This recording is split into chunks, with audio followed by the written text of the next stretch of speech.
the incentive alignment is what I love about syndication investments, is because Ryan's team is going to make money if they make this deal work really well.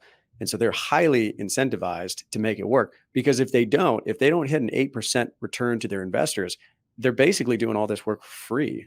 It cost us about $1.6 million to build those units. It improved the valuation of the facility by about $3 million. So we put in 1.6, we got a $3 million valuation, and the cash flow that came from those additional units, which again contributes to the value of the facility. Hey, welcome back to Passive Income Pilots, everyone. I'm your host, Tait Ryan, with my co-host here, Ryan Gibson. What's up, man? How's Seattle today? Seattle is cold, and that's how it is. It's humid, it's cold in the winter, and when you see that 45 degrees, it's really like 20 degrees. So it's cold today. Thanks. But Tait, I just got back. Yes. I just got checked out in a Cirrus SR22T. I got to see some photos of this. It looked awesome. Oh, man.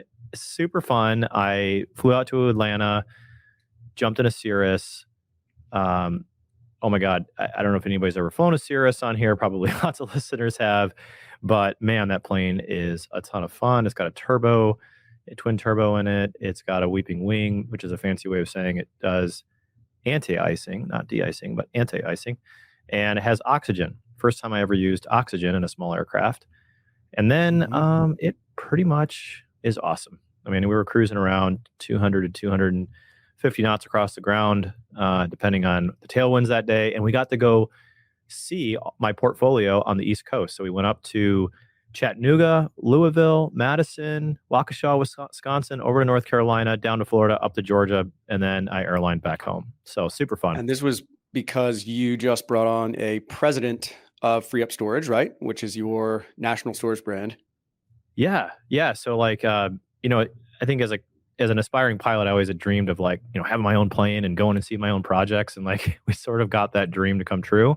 And so we just brought on a new president of our storage company and a new chief legal officer. And then we had our VP of operations in the plane as well. So I was a little skinny on fuel most of the time to carry the weight. But that's one downside to the Cirrus, I guess, is it has a parachute in it. So it kind of messes with the payload. But needless to say, for most of the trip, I just had 3 people, but in the legs that I had 4, I was a little bit below tab. So, but great plane. And we were able to see a ton of properties, meet a ton of people, figure out how to add a ton of value to our portfolio in the short time that we went around. So it was super fun. Well, it sounds like the avionics on that thing are insane, because when I was a CSIP instructor, we didn't have any of this. You were saying your 4-flight Bluetooths to the Garmin now. That's crazy. Yeah. So I don't know if anybody, I hadn't been flying small plane aviation up until a couple of years ago. I took a 10, 15-year hiatus, and I got back into it. And you go on your 4-flight app, you file your flight plan on your phone, takes seconds. You get all the weather, you get a weather briefing, and then when you get to the plane, you literally Bluetooth it, and it grabs a flight plan and it beams it into the airplane. So you don't have to load anything. You can do weight and balance and everything. I remember spinning knobs on the Garmin 430. Oh yeah, or just spinning knobs on the VOR. Geez, I mean, none of that anymore. It's incredible. It's fun because it takes all the really hard work out of it, so you can really bomb around to a lot of different places. So a lot of fun. But 2 years ago, Tait, today is the day 2 years ago that you and I rented an airplane, and we went to 9 self-storage properties from Tennessee, Georgia, and Florida in a similar manner, but in a slower plane. The Skyhawk 172 SP. It was nice, and we knocked out our due diligence on a portfolio of over 4,000 units that we've owned now for a little over a year and a half. So, kind of exciting. We're going to get into that today. Yeah, we're going to get into that. We're going to get into value creation, why commercial real estate is so great, why we love it, why we chose to get into it. So I'm going to kick us off with a little story of how I got into real estate investing. This was in my late teens, early 20s. Read some books about flipping houses and buying rental properties and growing equity through that manner. Well, I bought my first single family home in Las Vegas in 2012. And this was when I was in my mid 20s, early 20s. And I remember stepping out of the cab because Uber didn't exist then. And I had bought this property sight unseen. I got out of the car. I looked up. The front door was open. The movers were in the driveway. There's people mowing the lawns, and I just was terrified at what I had just done. What have I done? This was the worst decision I ever made. I bought that house for $190,000, and it was a 3-bedroom, 3-bath in near Red Rock out there in West Las Vegas. Well, it turned out to be an excellent investment. And after that, I bought numerous other single-family homes.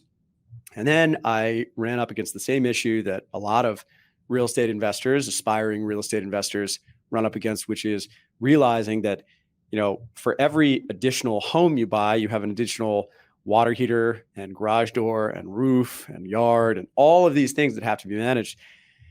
And so then you find multifamily, right? And multifamily is this big jump where you say, you know what, I want to put a bunch of units under one roof, and it is awesome. The big reason why it's awesome is because of the difference in how commercial real estate is valued versus residential. Yes, it's nice to have all of your stuff under one roof and have it all on one tax parcel, but the power of capitalization rate, or the idea of a commercial property being valued on a multiple of income rather than what your neighbor's house sold for, is where it's really powerful. So I want to give a quick example of how this works. So cap rate, we're not going to spend too long on this. We'll do a deep dive in another episode. A capitalization rate is essentially the same as PE ratio. Ryan, you want to break down what PE ratio is in the stock market? I want to make cap rates so easy, it's impossible to forget. Boom. If you have a property that produces $100,000 of income on an annual basis, and you have a 10% capitalization rate, you have $1 million property. That's it. So exactly. This doesn't include the cash, or the debt, or anything like that, or it just whatever cap rate, whatever income that produces. So if you buy let's say you go out and you find $1 million multifamily that Tait just bought, and it produces $100,000 of net profit every year, you just paid a 10% cap rate for that property. So it's the cash flow divided by the purchase price. That's it. Exactly.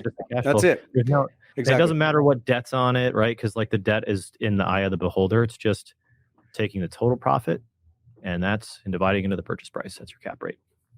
And that's why debt is never included when you're looking at cap rate, because that's a variable. So it's just income minus the expenses. So whatever income you have left over, if you were to buy the property in cash, is your net operating income, or like Ryan said, net profit, right? NOI, or net operating income.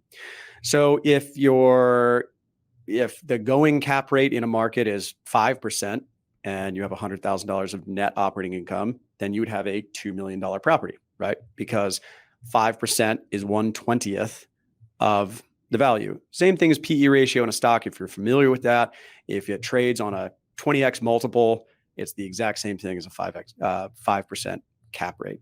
So the cool thing about cap rate is that it works both ways. So if you have a property that, and I'd say 5% is a little bit more of a going market rate now for commercial real estate, wouldn't you say?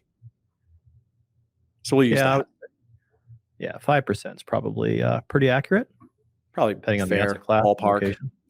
Yeah, exactly. Ballpark. Yeah. Let's use ballpark. that for our example today. Yeah. Okay, great. So if I have a multifamily property, and it doesn't matter what asset class you're looking at, self-storage, multifamily, industrial, whatever, and I add $25 a month to one unit. So I raise the rent on one unit by $25. Well, that's an annual increase in net operating income of $300, right? Well, divided into a 5% cap rate, I've added $6,000 to the value of that property by adding $25 a month in rent to one unit. I've created $6,000 value. And that's not, airy fairy, maybe. This is hard, tangible, appraised value based on the income approach. So if you do simple math, and you say you have a 30-unit apartment complex, you've added $180,000 to that apartment complex just by raising rents by $25 or decreasing expenses by $25 a month per month per unit. So hopefully that makes sense. Ryan, you want to clarify this? Yeah, said differently, for every dollar that you increase profit, you've increased the value of the facility by $20. So there it is. If you're saving $1 now, you've increased the value by $20. If you're earning an extra dollar, maybe you're charging more rent on an annual basis, your property's worth $20 more. So the multiple is extremely strong. So when you hear the word value add, like I'm a value add real estate investor, what you're doing is you're taking a property that has not reached its potential upside and you're doing something to it that increases the profit that is going to increase the value. So you're adding value to the property. And this could be things like, I bought this multifamily house and the appliances are old and run down and the countertops are old, and I'm going to upgrade the appliances, do the countertops, put in new flooring, whatever it might be, and then I'm going to charge more rent. And even though I spent $5,000 a unit to do that upgrade, my increase of $100 in rent per month per unit is going to provide more valuation to the facility or to the apartment than what I'm spending in capital expenditure. So when you're thinking about, is it worth spending $5,000 on a property, you would say, well, how much more income is that property going to produce and at what cap rate valuation? And that's how you can make business decisions on what to do with your properties, which makes real estate so much fun. It's so much fun. Not even to mention that then you can do a cost segregation study and appreciate all those things that you just put into it, and you get all these tax benefits from it. But we're not even going to talk about that today. So we increase the income that tangibly increases the value. This is what's great about commercial versus residential is if you charge double the amount of rent that your neighbor is getting, that house isn't going to praise for any more because it's less than 5 units. And by the way, commercial real estate, a lot of people confuse multifamily with residential. Anything that is over 4 units on a single tax parcel is considered commercial real estate. It's multifamily commercial that is an asset class within commercial real estate. So if you have a quadplex, you can buy that with a residential loan, a triplex, a duplex. Those are all residential properties. Once you go to 5 and over, you're in the commercial world. So we want to talk today about how we added $8 million worth of value to a self-storage asset. And we'll talk a lot on this podcast about all the different asset classes in commercial real estate. But one of Ryan and my favorites is self-storage. And I think we'll save it for another episode. What do you think, Ryan, about all the reasons under the sun that we love self-storage? But let's walk through this story of how we created about $8 million worth of equity. So we found a value add deal. This deal was in Corsicana, Texas. It's about an hour and 20 minutes south of the Dallas Metro Airport, DFW. And it's in a little town that is home to the fruitcakes. If you've ever had a fruitcake from the bakery, that is probably came from Corsicana, right? So anyway, also they have a mattress warehouse there, kind of a growing town, small town, but we found a self-storage facility there. We found it through a real estate broker. And the story was the manager or the owner of the property is kind of a sad story. He was going to pass away from cancer. And so he was under the gun to sell, and his children didn't want the asset, so he wanted to sell it. So the year was 2018. And we bought the facility for $6 million. And our plan to add value was to raise the rents on the existing customers, because when we looked at the whole market, we noticed that the market was 98% occupied. So everybody else was basically full, and they were charging significantly more, about 30% more than what this facility was charging. And the quality of their facilities were worse or same.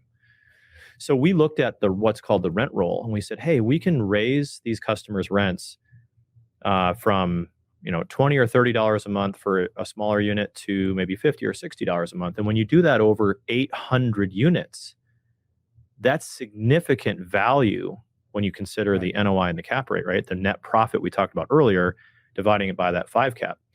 Well, we were conservative and we just gave this a 6.8% cap rate on our value. So, and just to be clear, a higher cap rate means lower value. So cap rates move in inverse with value. So if cap rates rise, it means that that stream of income is worth less. And if cap rates drop, it means that value goes up for the same amount of cash flow stream. Just want to clarify that. Yeah, absolutely. And what was cool about this property was I actually had a car wash on the front. We didn't really want the car wash, but it had a car wash on the front. And what we did was we bought the property. What was really cool is the day we got the property, we got an appraisal for $6.75 million. So the day we bought it, we had arguably $750,000 of equity just instantly. So we got a great deal on it. We sold that car wash for $1 million and paid down the investors. So about 50%, just a little shy of 50%. I think 40% of the capital went back to the investors. And as an aside, Tait invested, I think he invested $50,000 or something like that in the deal. Something like that. This was my first passive deal because I owned some multifamily and was not loving the asset management. I had a property manager, but it's 6 time zones away, and it's just I'm chasing contractors and lenders and insurance companies around. It's just so I met Ryan at a conference. You may have heard this in a few episodes back, but you guys had this deal. This was the first time I'd heard of passive investing, and so I threw in some money as a limited partner in this deal, meaning that I was basically the money, and Ryan and his team were doing all the work, and I get a better split of the profit for them doing all the work. It's a pretty sweet deal. So anyway, yeah. So and Tait got an 8% preferred return, meaning that any profit that came from the facility first had to go until Tait achieved an 8% preferred return, meaning that if he put in $100,000, he would have to be paid $8,000 a year, whatever that is, $666 a month, whatever that boils down to per day. But he was accumulating that 8% pref that had to be paid to him first, right? And before the split kicked in between me and the other investors and Ryan and his team. That's right. And so we bought this property, we raised the rents, and we also built additional units. We actually put our construction team out there. We added on 40,000 square feet of additional storage because there was so much demand, 240 units, and we filled up those units. So those additional units, it cost us about $1.6 million to build those units. It improved the valuation of the facility by about $3 million. So we put in 1.6, we got a $3 million valuation, and the cash flow that came from those additional units, which again contributes to the value of the facility. So now you've got this 1,000-unit facility, all these tenants. How else can you add value? Well, we raise the rents to market, but what we do as an operator is we sell these tenants insurance.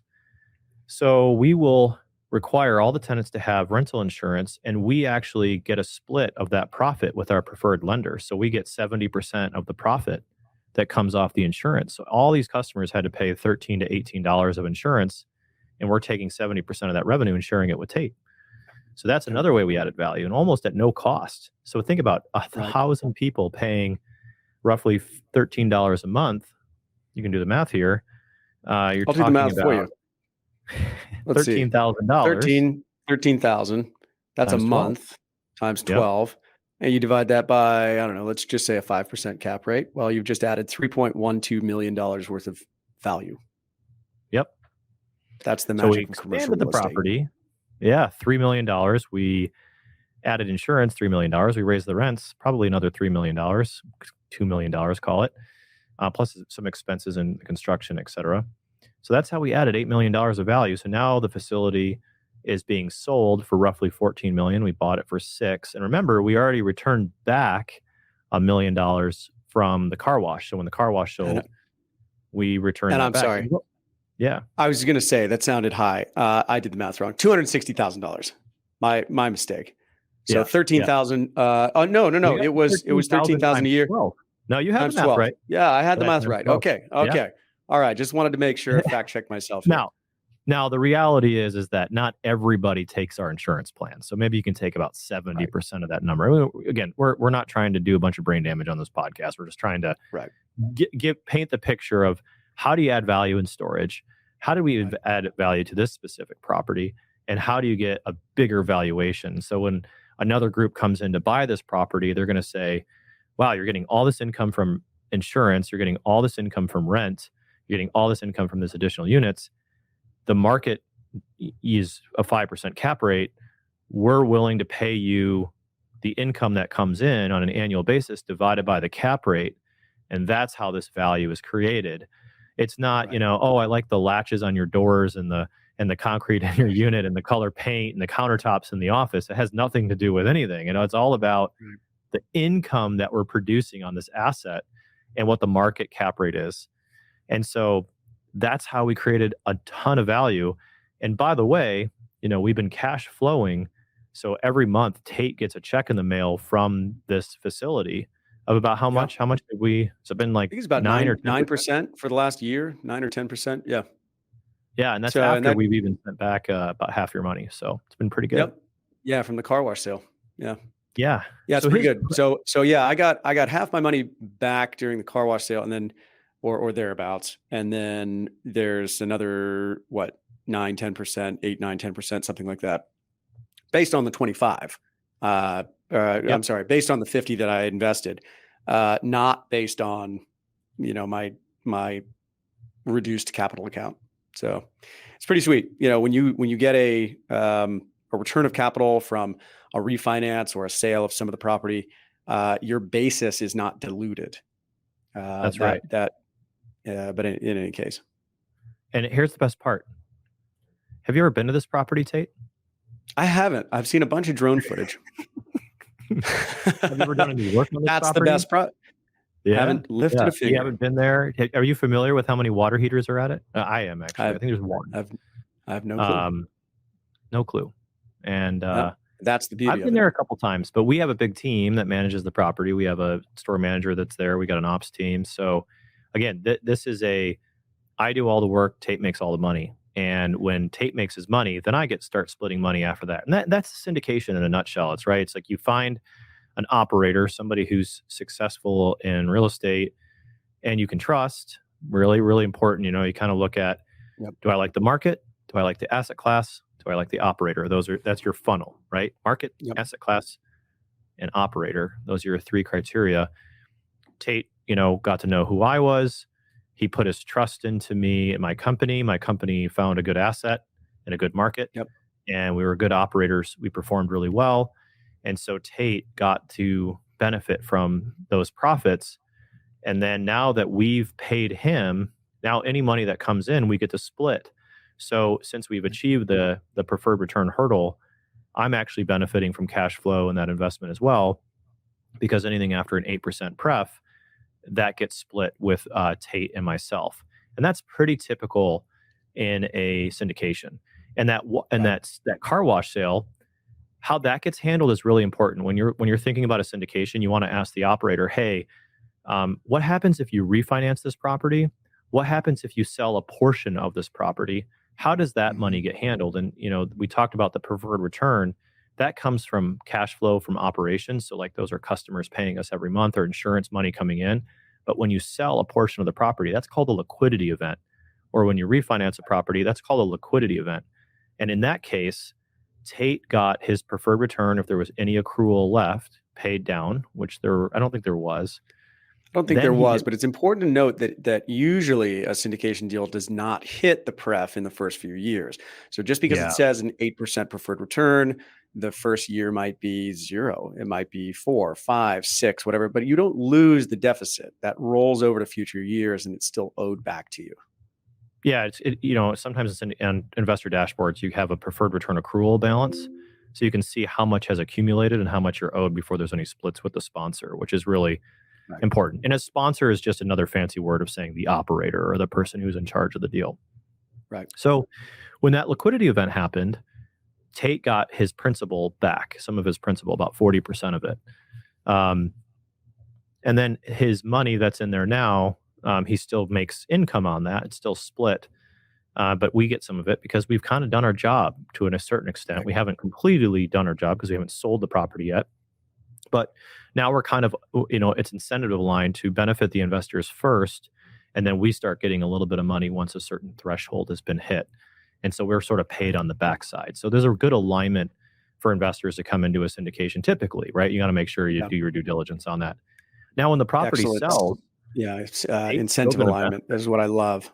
Yeah. Yeah. Sorry, say that again. I kind of jumped a little bit. I think the recording. Oh, just the incentive alignment is what I love about syndication investments, is because, Ryan's team is going to make money if they make this deal work really well. And so they're highly incentivized to make it work, because if they don't hit an 8% return to their investors, they're basically doing all this work for free, sans a couple points of acquisition and management fees, which really just keep lights on. Exactly. And, my first operators that I invested with as a passive investor, I made the mistake, my scars, looking backwards, the worst deals that I've ever invested in, the sponsor wasn't getting paid very much. So right. My first in syndication actually had no fees to the sponsor. And it was a property. It seems generous, right? It seems. Yeah, we're like, oh, well, I don't need to charge fees. I've got enough money, blah, blah, blah, blah. BS. Because here's why, right? Every time, so like that project was supposed to be built and operating within a year. It took 5 years for that sponsor to build it. And every time I went by the project, he was out there working on the project, like physically doing the work. And it's like, dude, you need to hire a team. And you need to charge fees. You get what you pay for. Hire the right people to do the job, right? So, Absolutely. People are like, a hot button for me is like fees. When I want to see the sponsor charging fees, I want to see the sponsor. I want to know how much they're making, because I want them to make money. Because if they make money, then they're motivated to do my project. If they're not making any money, what motivation are they going to have? So I like seeing fees. Fees can be excessive, but a right amount of fees is perfect for alignment to make sure everybody's making money and can keep the lights on. So, yep. Now, just to recap this, so we bought it for $6 million. We sold the car wash for $1 million. So now our basis is $5 million, and we're selling the property for about $14 million. And that's where the value comes in. So when the property sells, Tait is going to get the remaining money that he has in the deal back, plus a profit. And so I think it's going to work out probably a 30-40% annual return when you consider the cash flow along the way, plus the upside from the sale. I don't know what the exact numbers are, but it's going to be pretty high. And that's how a syndication works. That's in it. a nutshell. Yeah. You go in, you buy something, you add value to it, and you sell it. I mean, that's usually the space that we play in. Absolutely. And, I did the same thing. I wanted to buy a house in every layover I was in. I think that ended after one layover, buying a house. Because I thought it'd be fancy, like, oh, I'll be in my layover and I'll stop by the house and, I'll find a project manager and a property manager, blah, blah, blah, blah, blah. And it was like just a disaster trying to find the right people all on my own without a team. So that's why I love commercial real estate as well. And I love syndications. And this is pretty much where all my money is now. I've invested passively in about 8 or 9 syndications outside of my own company syndications. Additionally, more so, I invest in most of our deals. So, and to give a quick context of how we participate here at Turbine, Turbine is not an operator. We do not go out. We don't have 110. How many employees do you have now? 123. 123. We do not have 123 employees. We're super lean. It's myself and a handful of others. We've got some really smart people on our board of advisors. We're a little bit more nimble, whereas Ryan's company focuses just on self-storage. They're experts in that. We have done funds for your deals in the past. We intend on doing them in the future. The way that we get paid is we aggregate a bunch of our investors together. We invest with Ryan. And Ryan says, hey, we'll give you a better split because you're writing a really big check. And my company can take that delta. So our investors get the same or sometimes even better economics by investing with us. And you guys are willing to do that because the less time you spend raising money from private investors means that you can go out and do what you do best, which is finding, acquiring, and executing your business plans on excellent real estate, right? That's right. So, Yeah. And we have a, what Tait does is not an uncommon thing. It's not a, it's not a secret, unique thing that he does. There's tons of funds out there. right. But what I love about Tait's fund is, he's a little bit more niche, right? So like there's some big funds out there, big real estate groups, big publicly traded stuff that you can go Yeah. into, but they're not nichey. They're just buying it's kind of like buying the index or buying the average, right? Tait is finding some of the like most niche, edge case sort of awesome opportunities, like a mobile home park that Yeah. has a unique repositioning to it, or an apartment deal that has something similar, like in a really good market. He's doing things that are not publicly available. They're private investments that he has like a really close ear to the ground, and he can really find these like niche-y opportunities which produce great outsized returns. And so I love what you do, and I love, we're collaborators, we're not competitors, right? So Definitely. he's raising money for different asset class types. I'm kind of jealous, right? Because like I'm the operator. So I'm doing You're doing all the work. I'm doing all the work. I'm doing all the heavy lifting, and I'm kind of stuck in one asset class. Where Tait is like, I'm just looking for the best opportunities, and then and doing the fun stuff, raising the money. So that's what I actually, I allude to this all the time, that we're in an enviable position as a fund because we're super nimble. I mean, you have how many people just on your acquisitions team? Like 5, 7. Yeah. So okay, it's 5 now. Yeah.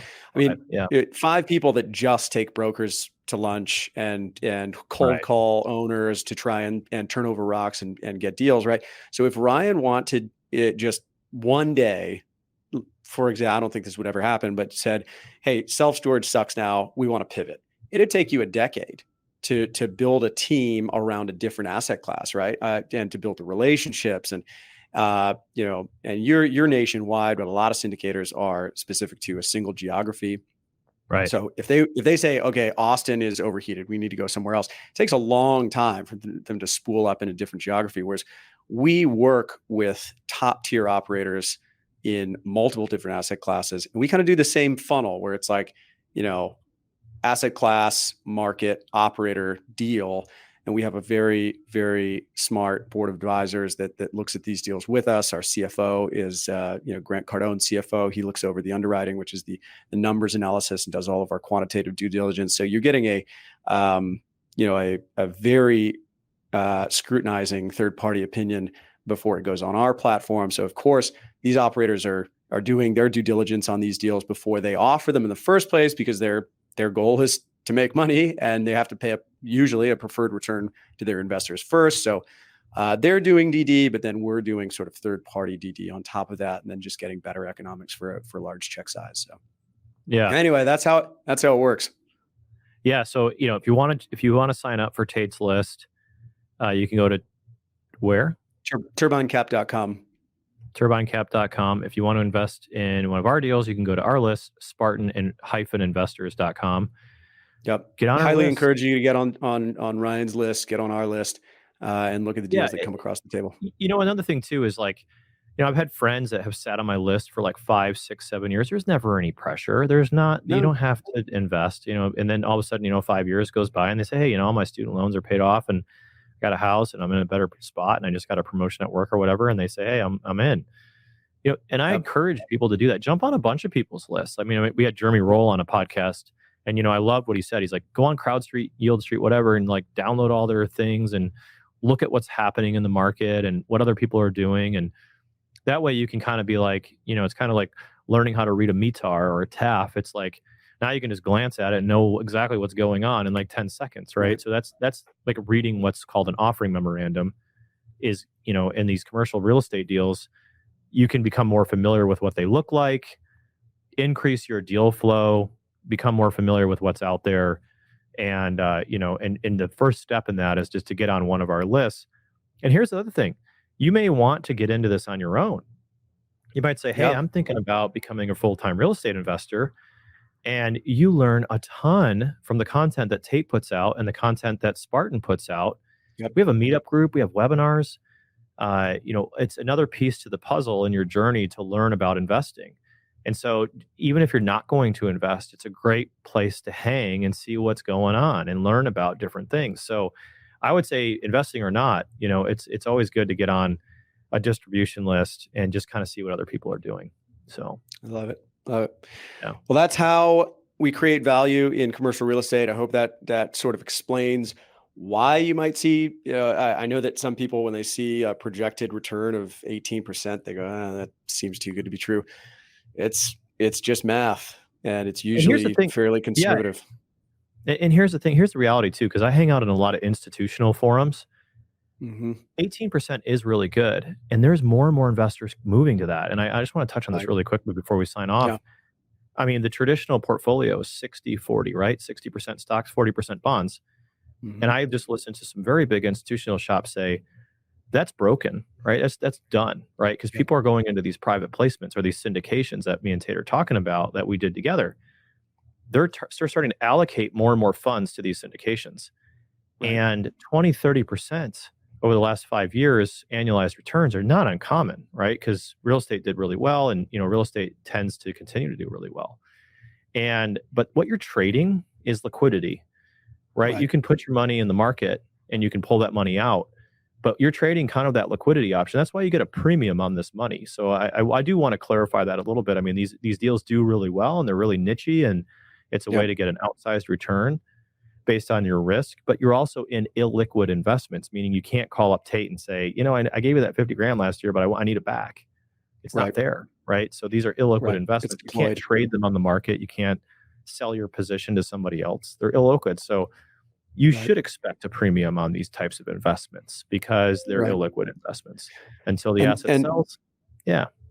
And the other thing to touch on too is like, well, I mean, if they're so great, why isn't everybody doing them? Well, if you're Goldman Sachs and you've got, $50 billion to deploy, it's not very simple. We talked about this story of us buying a $6 million self-storage facility. Well, if you have $50 billion that you're trying to deploy into real estate,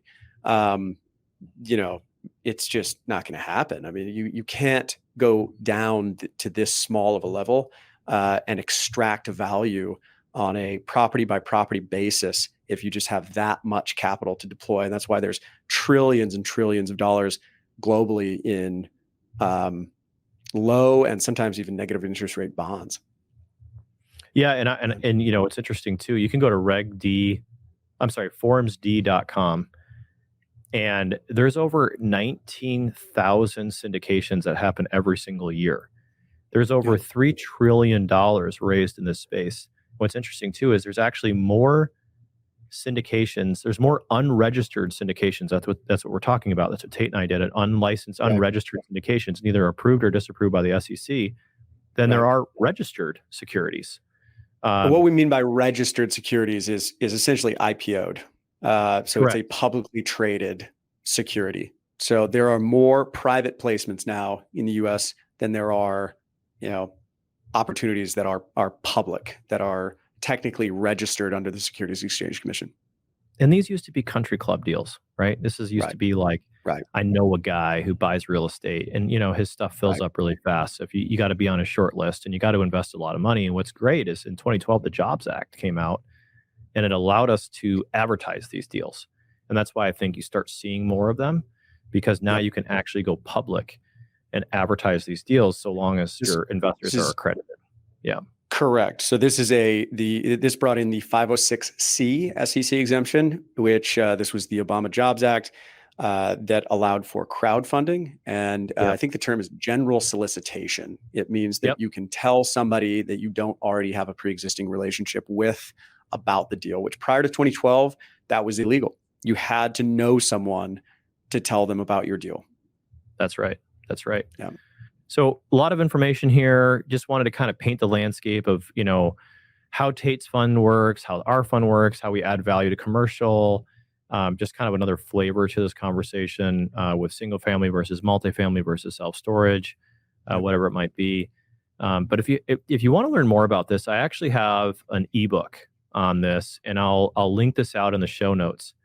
But I do a deep dive on Syndication 101. I talk about the deal that we just talked about a little bit more in depth. I also have a book on how to evaluate a sponsor. So the book talks about, okay, so where do you find sponsors? And then how do you evaluate them? What's your due diligence checklist look like? Tait does a lot of that work for you in his fund, but you should read the book to understand the value that Tait's providing you when he's going out and looking for these operators and doing his due diligence. So we'll put the links in the show notes to the two ebooks that we have, free to our listeners. And if you have any more questions about that, send us an email. Where should people email us, by the way? Do we have an email yet? You can passiveincomepilots@gmail.com goes to both of us, but honestly, it's easier if it's just Tait@turbinecap.com, Tait@turbinecap.com, or Ryan is Ryan@Spartan-investors.com. Yeah, shoot us an email, ask us a question about it. So thanks everybody for listening. We hope you found not only value in this, but applicability, and we'll catch you on the next episode. See you next time.